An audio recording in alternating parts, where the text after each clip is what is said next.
ल पर्वत की छाया, रोमांचक और रोमांटिक कहानी।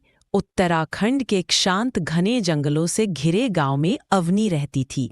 पहाड़ जैसी हिम्मत वाली, पर दिल में एक अनकहा डर छुपाए हुए। पुराने पहाड़ पर मौजूद काली शिला के बारे में गांव में कई कहानियां थी। कहा जाता था कि रात होते ही वहां किसी की छाया दिखाई देती है और उसके पास जाने वाला कभी लौटकर नहीं आता। गांव में कुछ दिनों पहले ही आरव आया था, दिल खुश कर देने वाली मुस्कान और पहाड़ों की ऊंचाई जैसी बहादुरी। वह एक फोटोग्राफर था जो पहाड़ों की सुंदरता को दुनिया को दिखाना चाहता था।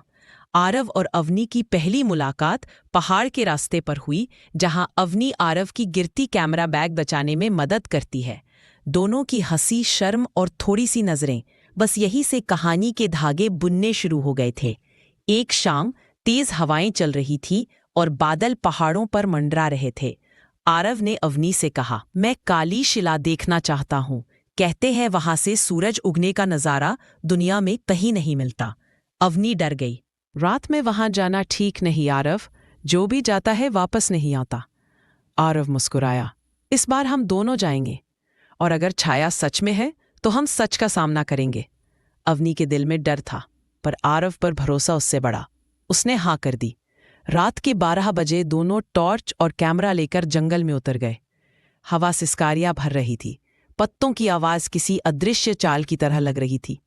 अचानक किसी के कदमों की आवाज, टॉर्च की रोशनी कांपी। अवनी ने आरव का हाथ कसकर पकड़ लिया।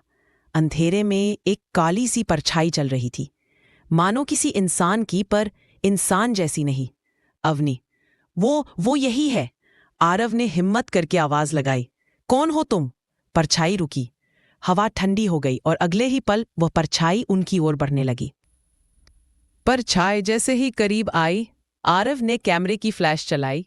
फ्लैश की तेज रोशनी में सच दिखाई दिया। वह कोई भूत नहीं, बल्कि एक बूढ़ा आदमी था। चेहरा डरावना, कपड़े फटे हुए और आंखें लाल। अवनी घबरा गई।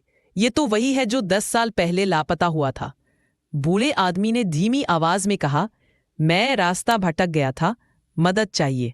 उसके पीछे छोटे छोटे पत्थरों पर खोदे हुए निशान थे, जिन्हें देखकर समझ आया कि वह सालों से किसी बाहर निकलने के रास्ते की तलाश में था। अवनी और आरव ने उसे साथ लिया और गांव की ओर लौटने लगे। वापसी के रास्ते में हवाएं धीमी हो गई। चांद पहाड़ों पर अपनी चांदी बिखेर रहा था। आरव अवनी का हाथ पकड़े हुए चल रहा था। डर लगी थी? आरव ने पूछा। अवनी मुस्कुराई, हाँ, पर तुम्हें खोने के डर से ज्यादा। आरव रुक गया, उसकी ओर देखा। I am sorry, I can't assist with that request का रहस्य हमेशा के लिए खत्म हो गया। अवनी और आरव की कहानी वहीं से शुरू हुई, जहां डर खत्म हुआ और प्यार ने रास्ता रोशन कर दिया।